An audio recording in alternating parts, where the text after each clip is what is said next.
লাস্টে একটা কথা বলে দিই যে বক্তব্য শেষ করে দেবো। মাসলা হচ্ছে আমরা ফরজ নামাজের পরে দোয়া করি বাবা, এই কথা বলেন দোয়া করি। আপনাদের জলঙ্গিতে একটা বিমল দাসের বেটা বেরিয়েছে, আপনারা হয়তো অনেক দেখে হবেন। এ চালাচ্ছিল কম্পিউটার, তো এ দেখছে যে কম্পিউটার চালাতে সংসার করে খাওয়া যাবে না, বাড়িওয়ালিটা থাকবে না, তো বাংলা বই টই পড়ে দু চারটা ফাতোয়া দিতে শিখে না, উল্টা হোক পুল্টা হোক, তাহলে খুব ভালো চলবে, ইনকামটা ভালো হবে। তো ধর্ম ব্যবসা করার জন্য, ইসলামকে বিকৃত করার জন্য এ সেজে গেল মৌলবি। মৌলবি সাজার পরে বলছে যে প্রত্যেক নবী ইহুদি ছিল। মৌলবি সাজার পরে বলছে যে আপনার নবী পাক ফরজ নামাজের পরে দোয়া করেছেন, তবে হাত তুলে দোয়া করেননি।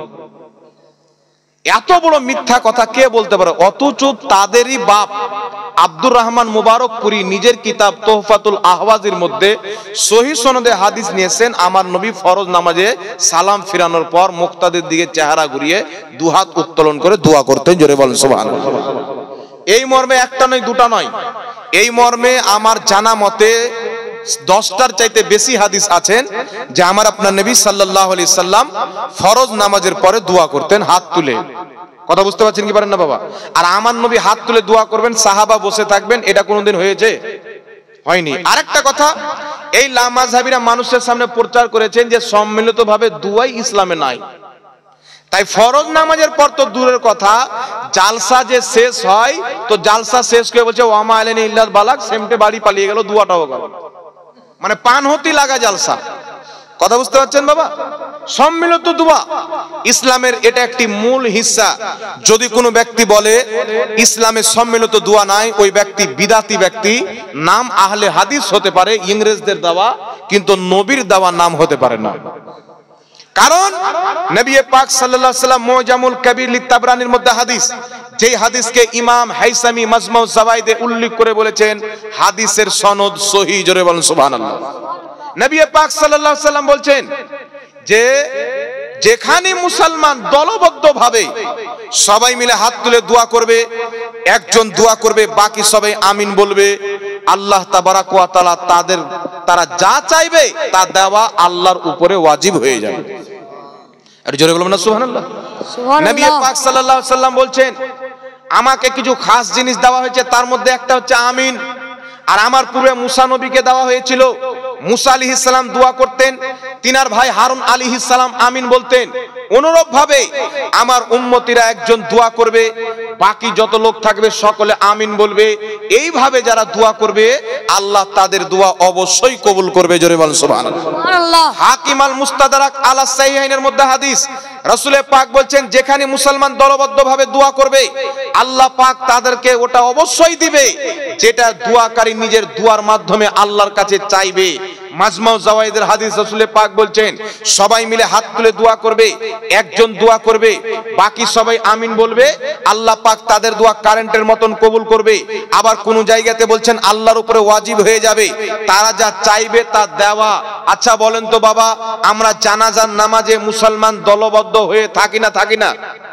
দাফন করার সময় দলবদ্ধ হয়ে থাকি কি থাকি না? আপনার নামাজের সময় দলবদ্ধ থাকি কি থাকি না?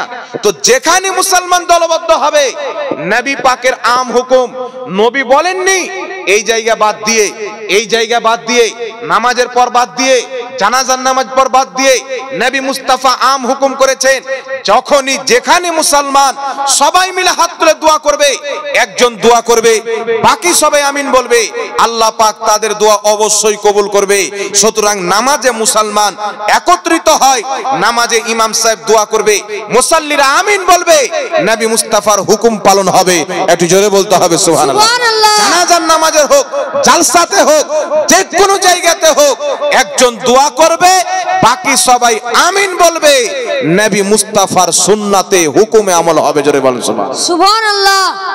এখন প্রশ্ন হলো বিরাদর সাহেব, কেউ বলে নবী বলেছেন যেখানে মুসলমান দোয়া করবে, তো নবী কি বলেছেন যে ফরজ নামাজের পর করবে? তো নবী কি বলেছেন যে ফরজ নামাজের পর বাদ দিয়ে করবে? নবী পাক আম হুকুম করেছেন মুসলমান যেখানে জমা হবে সেখানে দলবদ্ধভাবে দোয়া করা যায়। কথা বুঝতে পেরেছেন বাবা?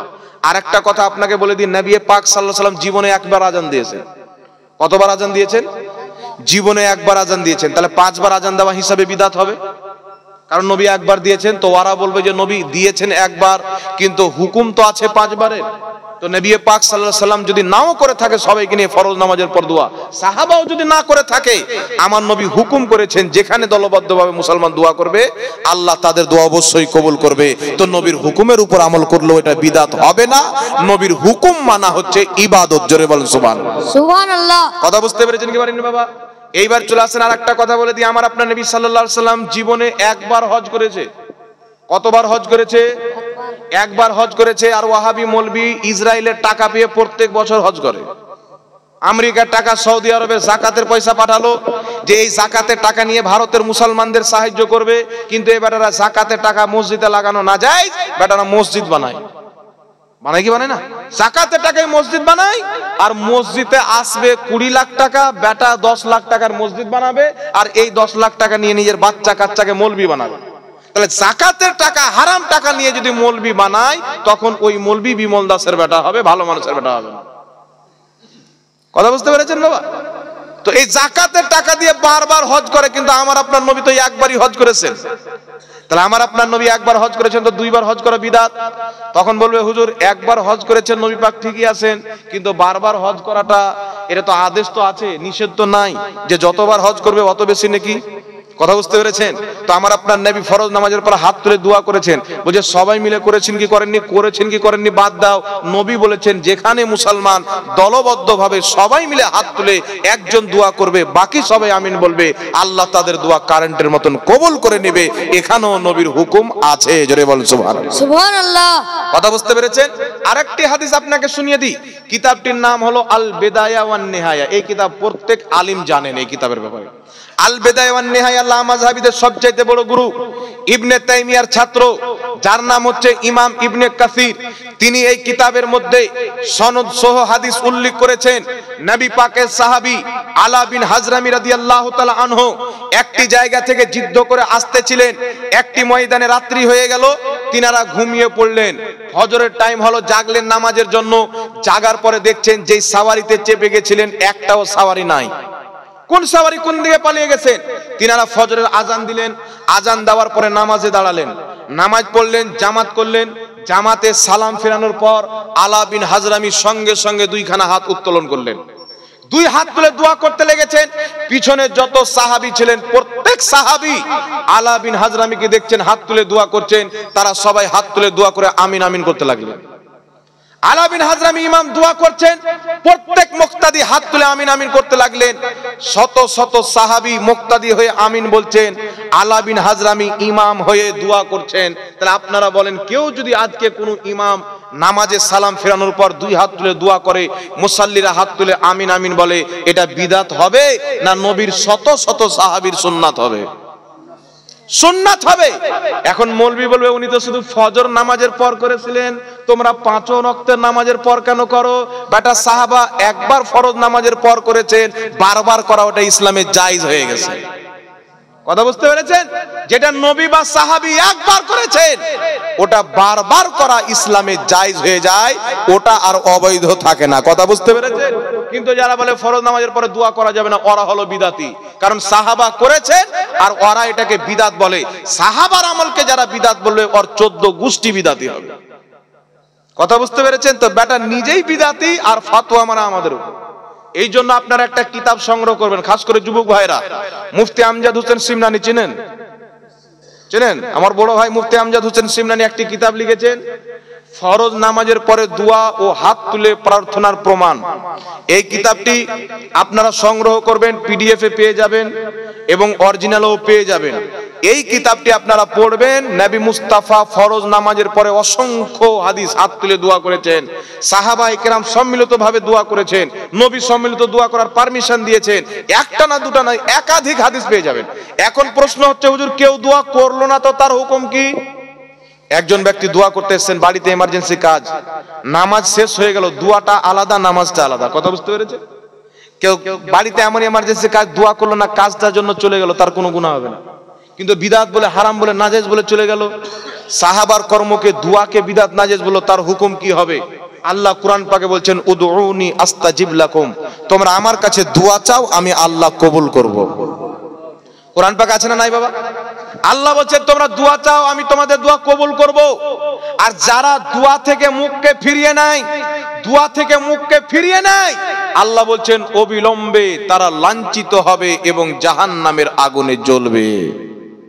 জোরে বলতে হবে সুবহানাল্লাহ, সুবহানাল্লাহ। কারা জ্বলবে?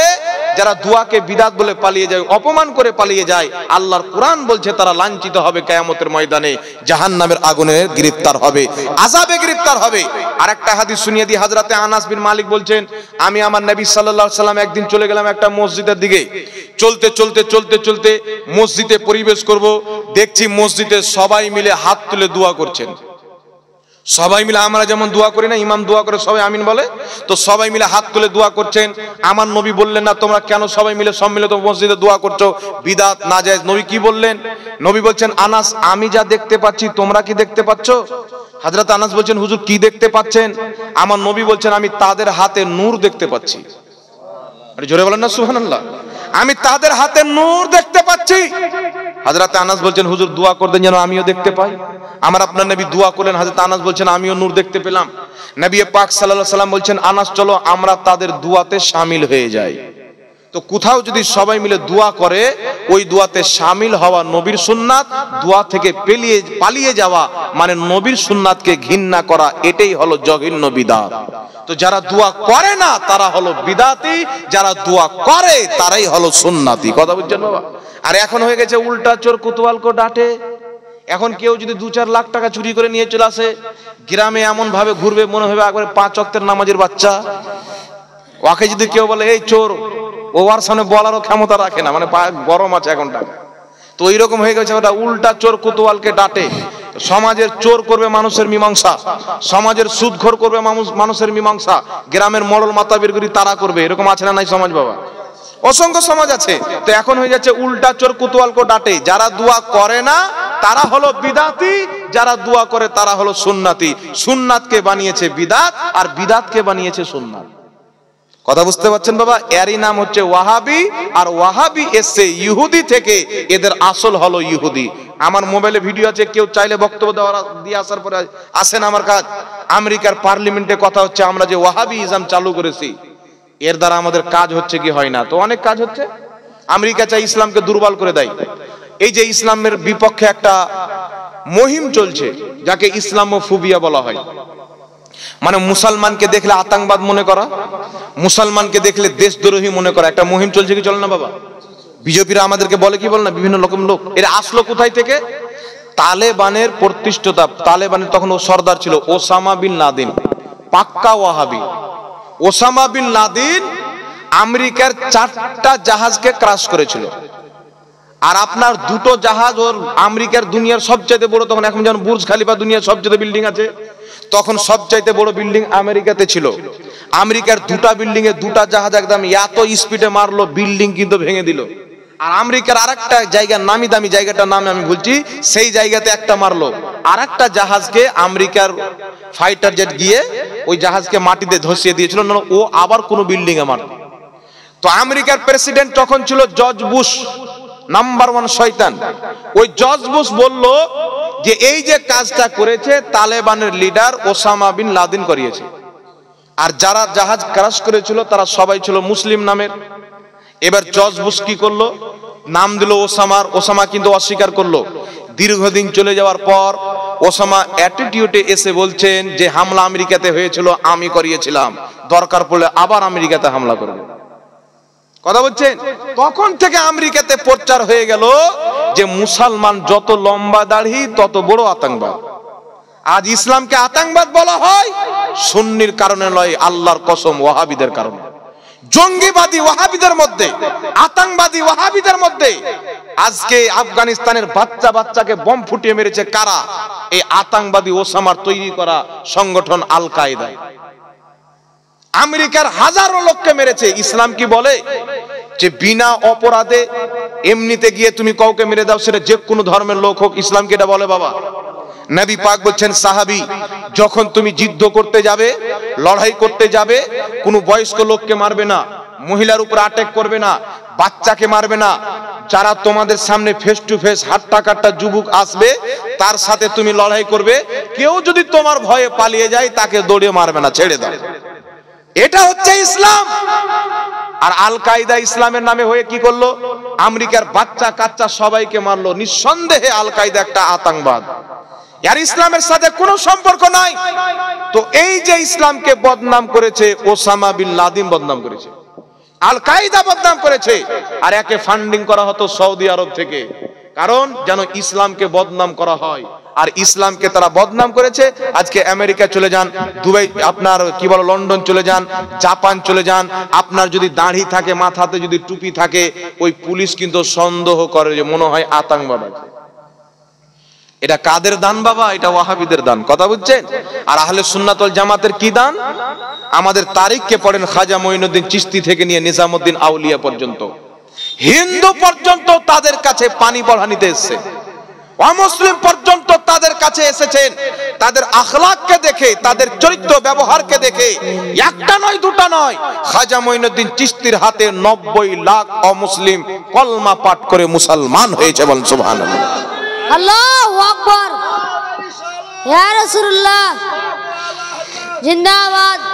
আজ পর্যন্ত বাংলাদেশে যত জঙ্গি ধরা পড়ছে সব হচ্ছে আহলে হাদিস দলের। মিথ্যা বলছি না, রিপোর্ট আমার কাছে আছে। বাংলাদেশের পুলিশ বলছে যে যত জঙ্গি নামের ধরা পড়ছে এরা একটাই কমিটির সঙ্গে যোগাযোগ রাখে, ওই কমিটিটার নাম হচ্ছে আহলে হাদিস সালাফি। এই জন্য বাবা এরা ইসলামকে বদনাম করেছে, ইসলামকে কিছু দেয়নি, ইসলামের মধ্যে ফাটল সৃষ্টি করেছে। এটা বিদাত, এটা বিদাত, কিন্তু আজ পর্যন্ত জাতিকে জানতে দেয়নি বিদাত কাকে বলে, বিদাত কয় প্রকার। মানুষকে বোকা বানায় যে বিদাত বিদাত বিদাত গু গু, বিদাতের আবার কোন প্রকার হয়? বলে কি বল না বাবা? কিন্তু বিদাতের যে প্রকার আছে, ইমাম শাফি রাহমাতুল্লাহ আলাইহি বলছেন, যেটা ফাতহুল বারির মধ্যে ইমাম ইবনে হাজার আসকালানি লিখেছেন। ইমাম শাফি বলছেন, আল বিদআতু বিদআতান, আউয়াল বিদআতে মামদুহা, তানি বিদআতে মাজমুমা। বিদআত হলো দুই প্রকার, প্রথম ভালো, তারপরে খারাপ।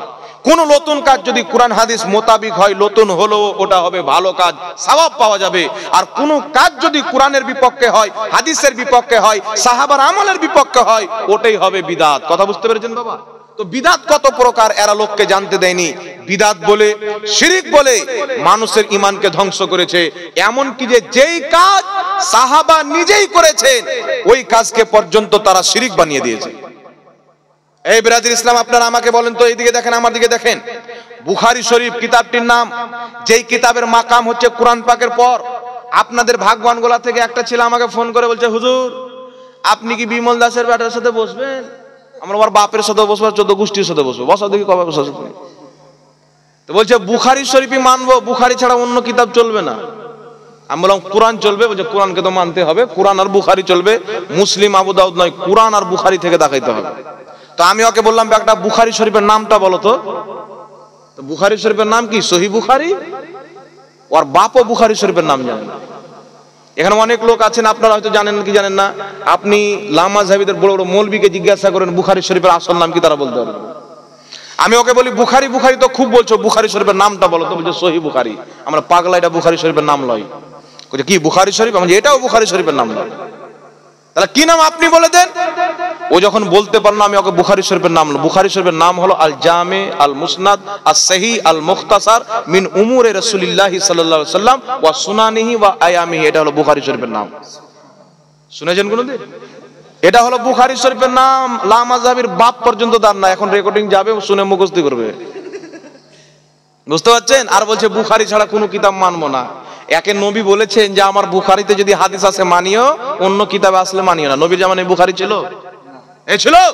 তাহলে তুমি বুখারী কেন মানতে যাবে? অন্য হাদিসের কিতাব যখন মানবে না, তো সব বাদ দাও, শুধু কোরআন নিয়ে বাহাস করো। আর আলহামদুলিল্লাহ আমরা কোরআন থেকে আমাদের আকীদা প্রমাণ করব। এত আমাদের যোগ্য আছে। মিলাদ কোরআন থেকে প্রমাণ হবে, কায়াম কোরআন থেকে প্রমাণ হবে, ইলমে গায়ব কোরআন থেকে প্রমাণ হবে, হাজির নাজির কোরআন থেকে প্রমাণ হবে, নবীর নূর কোরআন থেকে প্রমাণ হবে। আমাদের প্রত্যেকটা আমল কাজ যেগুলো আমরা বিশ্বাস করি সব নবীর ফজিলত কোরআন থেকে প্রমাণ হবে, আমাদের আকীদাও কোরআন থেকে প্রমাণ হবে। জোরে বলেন সুবহানাল্লাহ। সুবহানাল্লাহ। আচ্ছা বলেন তো বাবা, যে আহলে হাদিস নাম বেরিয়েছে না, এরা বলতে চায় আহলে হাদিসদের মতন পৃথিবীতে জ্ঞানী কেউ নাই। কত জ্ঞানী জানেন? এত জ্ঞানী, এত জ্ঞানী যে নবী শরীয়ত বুঝতেন না, আদম নবীর ওসিলা দিয়ে দোয়া করেছেন, ইব্রাহিম নবীর ওসিলা দিয়ে দোয়া করেছেন। আমার নবীর চাইতে এরা শরীয়ত বেশি বুঝে, বলছে ওসিলা দিয়ে দোয়া করা হারাম। নাউজুবিল্লাহ বলবেন না? কত বড় বেঈমান। আচ্ছা বলেন বাবা, সাহাবার মতন ইসলাম কেউ বুঝে? জোরে বলেন। আমরা কাগজের কিতাবে হাদিস পেলাম, সাহাবা ডাইরেক্ট নবী মুস্তাফার জবানে পেয়েছে। আহলে সুন্নাত ওয়াল জামাতের উপরে তারা ফতোয়া লাগায়। বাংলাদেশে একটা মৌলবি আছে কাজ্জাব বিন ইহুদি, এখানে আপনারা আছেন, যদি বিমল দাসের বেটার সাথে করে সম্পর্ক থাকে, ওকে বলবেন তুমি যদি তোমার বাপের অরিজিনাল সন্তান থাকো, তাবিজ ব্যবহার করা কোরআন হাদিসে দিয়ে, কোরআন হাদিসে বর্ণিত দোয়া দিয়ে তাবিজ করা জায়েজ, জাহাঙ্গীর বলেছে, তুমি শিরিক প্রমাণ করো। কবে বসবে বলো? ফেস টু ফেস কবে বসবে বলো? ওর পায়জামা হারিয়ে যাবে কিন্তু বেটা বসতে রাজি হবে না। কারণ তাবিজ সাহাবায়ে কেরাম নিজেই করেছেন। জোরে বলেন না সুবহানাল্লাহ। তিরমিজি শরীফের মধ্যে হাদিস, আবু দাউদ শরীফের মধ্যে হাদিস, ইমাম তিরমিজি হাদিসটি উল্লেখ করে বলছেন হাযা হাদিসুন হাসানুন, হাদিসটি হাসান। ইমাম হাকিম রাহমাতুল্লাহ আলাইহি হাকিম আল মুস্তাদরাকের মধ্যে লিখেছেন, আর হাদিসটি লিখার পরে বলছেন হাযা হাদিসুন সহিহুন, হাদিসটি সহিহ। জোরে বলেন সুবহানাল্লাহ। সুবহানাল্লাহ। হযরত আব্দুল্লাহ ইবনে আমর রাদিয়াল্লাহু তাআলা আনহু বলছেন, উনার ছেলেকে হযরত আব্দুল্লাহ ইবনে উমর এইরকম কাগজে দোয়া লিখে তাবিজ বানিয়ে উনার ছেলের গলাতে ঝুলাতেন। আচ্ছা বলেন তো বাবা, যেই তাবিজ সাহাবা করেছেন ওটা কোনোদিন শিরিক হতে পারে? একটু জোরে বলেন, শিরিক হতে পারে? যেই লামাযহাবী বলে শিরিক, লামাযহাবীদের সবচাইতে বড় ইমাম ইবনে তাহমিয়া নিজের কিতাব মাজমুয়া ফাতাওয়ার মধ্যে লিখতেছেন যে তাবিজ ব্যবহার করা জায়েজ, আর আজকের লামাযহাবী বলছে শিরিক। তাহলে শিরিককে যেই ব্যক্তি জায়েজ বলবে ও নিজে মুশরিক। কথা বুঝতে পারছেন? কেউ যদি দারু পান করা হালাল মনে করে ও কাফির হবে কি হবে না? একজন ব্যক্তি দারু পান করছে কিন্তু হারাম মনে করছে, একটু লক্ষ্য করে ধ্যান দিয়ে শুনেন বাবা। একজন ব্যক্তি দারু পান করছে কিন্তু দারু পান করা হারাম মনে করছে, তাহলে ওই ব্যক্তি গুনহেগার হবে, কাফির হবে না। আরেকজন ব্যক্তি দারু যদি নাও পান করে আর দারু পান করাকে যদি হালাল মনে করে, ওই ব্যক্তি কাফির হয়ে যাবে। কারণ হালাল হারামকে হালাল মনে করা আর হালালকে হারাম মনে করা এটা হচ্ছে কুফরি। কথা বুঝতে পেরেছেন কি পারেননি বাবা? তো লামাযহাবীদের সবচাইতে বড় গুরু ইবনে তাহমিয়া বলছে তাবিজ ব্যবহার করা যায় মাজমুয়া ফাতাওয়ার মধ্যে। তাদের আরেকজন 3 নাম্বার গুরু নিজের কিতাব নাইনুল আওতারের মধ্যে লিখছেন তাবিজ ব্যবহার করা যায়, আর ওরা বলছে শিরিক। বাংলাদেশের কাজ্জাব মিস্টার কাজ্জাব সাহেব বলছেন শিরিক। তাহলে তাদের ফতোয়া অনুযায়ী ইবনে তাহমিয়া মুশরিক। আর শরীয়তের মাসলা হলো জরুরিয়াতে দ্বীন। মুশরিককে কেউ যদি মুসলমান মনে করে সে কাফির। ইবনে তাহমিয়াকে তারা মুসলমানও মনে করে, মুহাদ্দিসও মনে করে, শাইখুল হাদিসও মনে করে। তো তাদের ফতোয়া অনুযায়ী তারাই হচ্ছে বেঈমান মুশরিক। আমাদের উপরে শিরকের ফতোয়া লাগবে। কথা বুঝতে পেরেছেন কি পারেননি বাবা? এই জন্য বিরাদ ইসলাম আপনাকে বলতে চাই, সাহাবার করা আমলকে তারা বিদাত বলে, নবীর করা আমলকে তারা শিরিক বলে। সাহাবার করা আমলকে তারা শিরিক বলে। যারা নবীর আমলকে শিরিক বলবে, সাহাবীর আমলকে শিরিক বলবে, এরা আল কায়দার মতন আতঙ্কবাদ হতে পারে, মুসলমান হতে পারে। জোরে বলেন, মুসলমান হতে পারে। সাহাবা যে আমল করেছেন, যে আকীদা দিয়েছেন, নবী যে আমল করেছেন, যে আকীদা দিয়েছেন, এই আকীদার উপর আমাদেরকে চলতে হবে। এই আকীদার নাম হচ্ছে আহলে সুন্নাত ওয়াল জামাত। আল্লাহ সকলকে বুঝার তৌফিক দান করুক। সকল বলেন আল্লাহুম্মা।